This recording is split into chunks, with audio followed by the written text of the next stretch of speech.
అందరికీ నమస్కారం. ముందుగా ఇక్కడికి విచ్చేసిన మీడియా సోదరులకి నూతన సంవత్సర శుభాకాంక్షలు. ఈరోజు సమావేశం ఏర్పాటు చేసుకోవడానికి ముఖ్య కారణం సాక్షాత్తు మన రాష్ట్ర మహిళా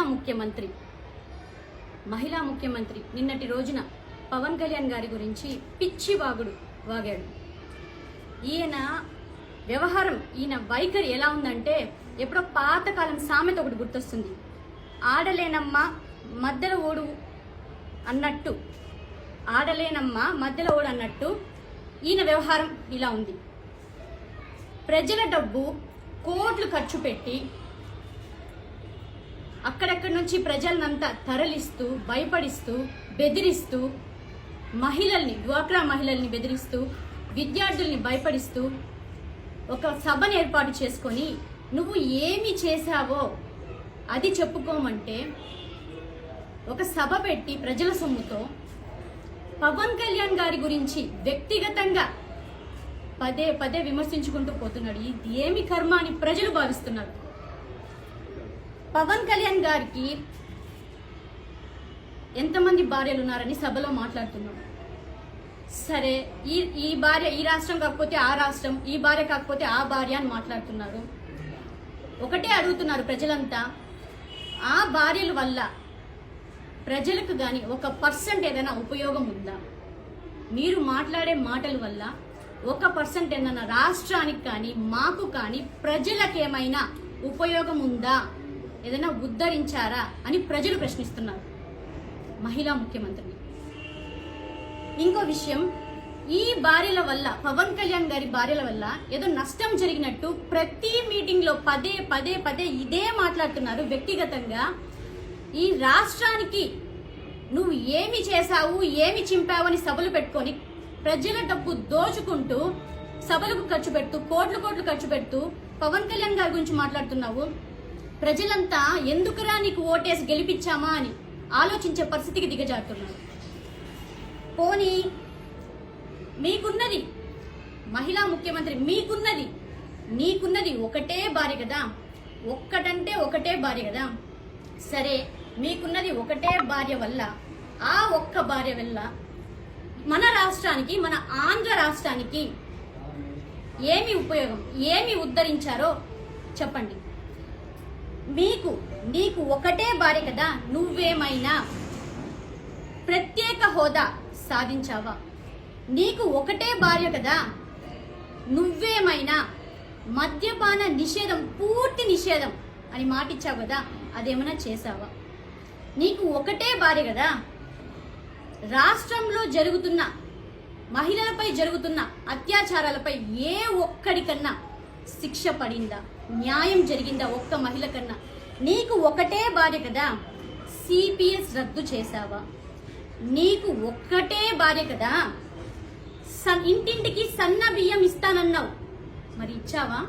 నీకు ఒక్కటే భార్య కదా, నిరుద్యోగ యువతకు అసలు పట్టించుకున్నావా? దాదాపు 4 సంవత్సరాలు అవుతుంది, అసలు పట్టించుకున్నావా? నీకు ఒక్కటే భార్య కదా, ఒకటే భార్య కదా, 4 సంవత్సరాలు అవుతాను. పోలవరంని నిర్మించగలవా? 4 సంవత్సరాలు అవుతాను.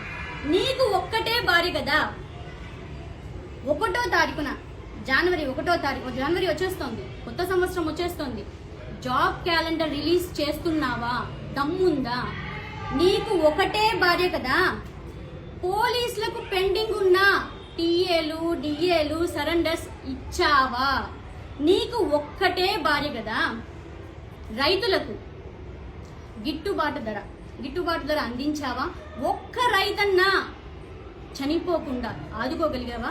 ఒక్క రైతు కన్నా రైతు భరోసా నువ్వు గెలిచినప్పటి నుంచి ఈ రోజు వరకు అందించగలిగావా? న్యాయం చేయగలిగావా? చెప్పుకుంటూ పోతే, మాట్లాడుకుంటూ పోతే గంటలు పడుతుంది నీ ఘనకార్యాలు, నువ్వు చేసిన ఘనకార్యాలు. నీకు ఒక్కటే భార్య ఉండడం వల్ల మన రాష్ట్రానికి, మన ఆంధ్ర రాష్ట్ర ప్రజలకి 1% అన్నా, 1% అన్నా ఉపయోగం ఉందా? ఒక్కటే భార్య వల్ల. చెప్పిన సోదే చెప్పిన సొల్లే ప్రతిరోజు పదే పదే పదే చెప్పుకుంటూ కాలం గడుపుతున్నావు.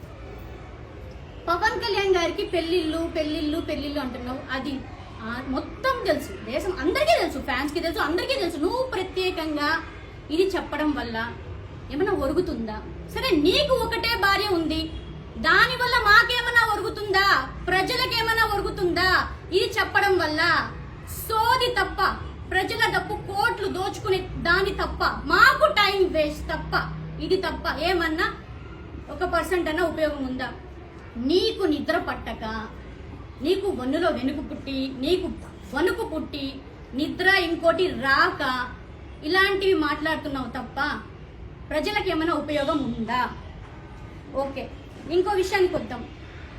దత్తపుత్రుడు అంటున్నావు అని కారు కూతలు కూస్తున్నావు. ఈ దేశంలోనే కాకుండా ప్రపంచం మొత్తం చూసుకున్నా కూడా నాకు తెలిసి సొంత బిడ్డ ఎక్కడ కన్న తల్లిని మెడపట్టి ఇంటి నుంచి బయటికి తరిమేస్తుంటాడు.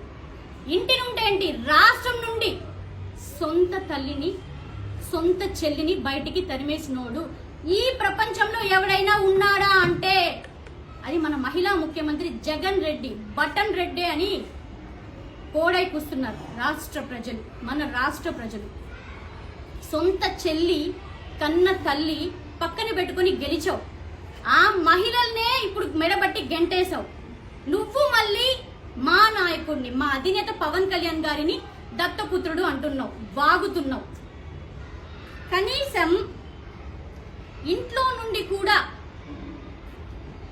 నువ్వు మీ సొంత చెల్లిని కన్న తల్లిని బయట తరిమేసినోడివి. నువ్వు ఏం మాట్లాడుతున్నావో తెలియకుండా పవన్ కళ్యాణ్ గారిని దత్తపుత్రుడు అంటావు, ప్యాకేజ్ పుత్రుడు అంటావు. మాకు తలుపులు వేసుకొని కాళ్ళు పట్టుకోవడాలు, తలుపులు వేసుకొని మమ్మల్ని ఒకసారి మాపై దయ చూపండి అని అడుక్కోవడాలు, మళ్ళీ బయటకు వచ్చి నేను ప్రత్యేక హోదా గురించి దాని గురించి మాట్లాడి బిల్డప్లు ఇచ్చుకోవడాలు మాకు రావు. ముందు మీ ఇంట్లో ఎన్ని పెళ్లిళ్ళు జరిగాయో, మీ ఇంట్లో ఎన్ని పెళ్లిళ్ళు జరిగాయో, నువ్వు మీ తాత వాళ్ళ ఎన్నో పెళ్ళాం, నువ్వు మీ తాత వాళ్ళ ఎన్నో పెళ్ళాం సంతతో ఆ చరిత్ర తెలుసుకో. తరువాత పవన్ కళ్యాణ్ గారి గురించి మాట్లాడు. ఇంకో విషయం అన్నావు, బాబు ప్రొడక్షన్, బాబు డైరెక్షన్ లో మా పార్టీ కార్యక్రమాల్ని నిర్వహిస్తోందా? ఎవడు బాబు? ఎవరి ప్రొడక్షన్ లో, ఎవరి డైరెక్షన్ లో జనసేన పార్టీ కార్యక్రమాలు ఇక్కడ నిర్వహించట్లేదు. జనసేన పార్టీ వైట్ పేపర్ ఇక్కడ ఏదైనా ఉంటే నిరూపించి మాట్లాడు. ఊరికే కాకి లెక్కల్లాగా ఏదేదో నోటికి స్క్రిప్ట్, అసలు చేతిలో పేపర్ ఉండి కూడా, స్క్రిప్ట్ పేపర్ ఉండి కూడా కనీసం నువ్వు కామాలు పులు స్టాపులు చూసి చదవలేని వాడివి నువ్వు మాట్లాడుతున్నావు పవన్ కళ్యాణ్ గారి గురించి. నువ్వు మాట్లాడుతున్నావు ప్రొడక్షన్, డైరెక్షన్ అని. ఒక్కసారన్నా నువ్వు ప్రజల సభకి, నువ్వు మాట్లాడే సభల్లో, అట్లీస్ట్ నీ కార్యకర్తల మీటింగ్ లో స్క్రిప్ట్ లేకుండా మాట్లాడి చూద్దాం. ప్రతి మాటకి స్క్రిప్టే నీకు. మరి నువ్వు మాట్లాడుతున్నావు మా అధినేత పవన్ కళ్యాణ్ గారి గురించి. సరే, అసలు డైరెక్షన్ అంటే, ప్రొడక్షన్ అంటే ఏంటో తెలుసా? నువ్వు కేసీఆర్ డైరెక్షన్ లో రాష్ట్రాన్ని సర్వనాశనం చేసేసావు. కేసీఆర్ ప్రొడక్షన్ లో మన ఆస్తులు దానాదత్తం చేసావు. కేసీఆర్ ప్రొడక్షన్ లో నువ్వు సీఎం అయ్యావు. ఇప్పుడు కేసీఆర్ డైరెక్షన్ లో మన రాష్ట్రాన్ని తాకట్టు పెట్టావు. మళ్ళీ చెప్తున్నాము, మన రాష్ట్ర మహిళా ముఖ్యమంత్రికి బటన్ రెడ్డికి వ్యక్తిగత విషయాలకు వస్తే ఈ రాష్ట్రానికి, మన ప్రజలకి, మనకి ఏమీ లాభం లేదు. ఇందాక చెప్పాను కదా, ప్రజల సొమ్ము కోట్లు ఖర్చు పెట్టడం తప్ప, ఈ టైం వేస్ట్ తప్ప. ఇలాంటి పిచ్చి మాటలు మానేసి ఇంకొక సంవత్సరం ఉంది కరెక్ట్గా. నువ్వు ఏమి చేస్తావో ప్రజలకి, ఏదైనా చేసే ఉద్దేశం ఉందా లేదా, ఏదైనా ప్రజలకి చింపేది ఉందా లేదా, ప్రజల కోసం కనీసం ఈ ఒక్క సంవత్సరం అన్నా గొర్రెల్లాగా చెయ్యేసి ముద్దులు పెట్టి హద్దుకున్నావు కదా, ఈ ఒక్క సంవత్సరం అన్నా కరెక్ట్ గా పని చేసేది నేర్చుకోమని ఇంకొకసారి మన మహిళా ముఖ్యమంత్రికి జనసేన పార్టీ తరపున, పవన్ కళ్యాణ్ గారి తరపున, మహిళల తరపున, నాయకులు అందరి తరపున హెచ్చరిస్తున్నాం. ఇక మాట్లాడుకోవడాలు లేవు, ఖచ్చితంగా రోడ్లు ఎక్కడాలే, చుక్కలు చూపిస్తాము. మా మహిళా ముఖ్యమంత్రికి మన రాష్ట్ర ప్రజల తరపున, జనసేన పార్టీ తరపున, పవన్ కళ్యాణ్ గారి తరపున నూతన సంవత్సర శుభాకాంక్షలు. ఈ సంవత్సరం నుండైనా, జనవరి నుండైనా జాబ్ క్యాలెండర్ విడుదల చేసే దాంట్లోనే మీ ప్రజలకి ఉపయోగపడుతారని ఆశిస్తూ మరొక్కసారి హెచ్చరిస్తూ, ఖబర్దార్ సీఎం బటన్ రెడ్డి, మహిళా ముఖ్యమంత్రి